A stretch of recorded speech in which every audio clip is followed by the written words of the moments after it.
முதலாளியோட அறைக்கு கூட நம்ம ஹீரோயின் போகிறதுக்கு ஆரம்பிச்சிட்டாங்க. டெய்லரிங் கிளாஸுக்கு போயிட்டு வந்ததுனால லேட் ஆயிட்டு பயந்துகிட்டே வீட்டுக்கு வராங்க. அப்ப நம்ம முதலாளி கேக்குறாரு, இவ்வளவு நாள் போயிட்டு இருக்க, ஏதாவது கத்துட்டு இருக்கியா அப்படின்னு. அந்த மனுஷன் எனக்கு எதுவுமே சொல்லி தரலன்னு நம்ம ஹீரோயின் சொல்றாங்க. அந்த நேரத்துல அவரோட போனுக்கு ஒரு கால் வருது. அதை எடுக்காம அவாய்ட் பண்ணதும் லேண்ட்லைனுக்கு கால் வருது. அதை எடுத்து நம்ம ஹீரோயின் பேசுறாங்க.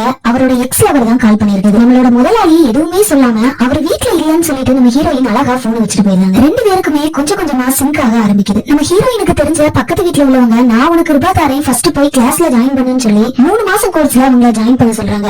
அதுக்கு நம்ம ஹீரோயின் முதலாளிட்ட வந்து பர்மிஷன் வாங்குறாங்க. படிக்கிறதுக்கு ஆரம்பிச்சதுமே ரொம்பவே சந்தோஷமா இருக்காங்க. முதலாளி தனியாவே இருக்கிறத பார்த்துட்டு அவரோட ஃப்ரெண்டு ஒரு பொண்ணை கூட்டிட்டு வந்து டேட்டிங் பிக்ஸ் பண்ணிருக்காரு. அதுவா அவங்க வீட்லயே பார்ட்டி நடக்குது. நம்ம ஹீரோயின் அந்த நேரத்துல அவங்களோட கிளாஸ் தெரியாம தட்டி விட்டதுல அவங்க ட்ரெஸ்ல தெரியாம கொட்டிடுது. அதுக்கு அவ்வளவு கோவப்பட்டு நம்ம ஹீரோயினா வாங்குவாங்கன்னு வாங்குறாங்க. நம்ம முதலாளியை கூப்பிட்டு அவளோட சம்பளத்துல 1000 ரூபாயை கட் பண்ணுங்கன்னு சொல்றாங்க. அதுக்கு நம்ம முதலாளி சரியான போடு போடுறாரு. அவ எனக்கு தான் வேலை பாக்குறா, உனக்கு வேலை பாக்கல அப்படின்னு சொன்னது. அந்த பொண்ணு கோவத்துல வெளியே போயிருந்தா. நம்ம ஹீரோயின் அவங்களே துணிலாம் வாங்கி தைக்கிறதுக்கு ஆரம்பிச்சிட்டாங்க. அதுல அவங்களுக்கே ஒரு ட்ரெஸ் தைக்கிறாங்க.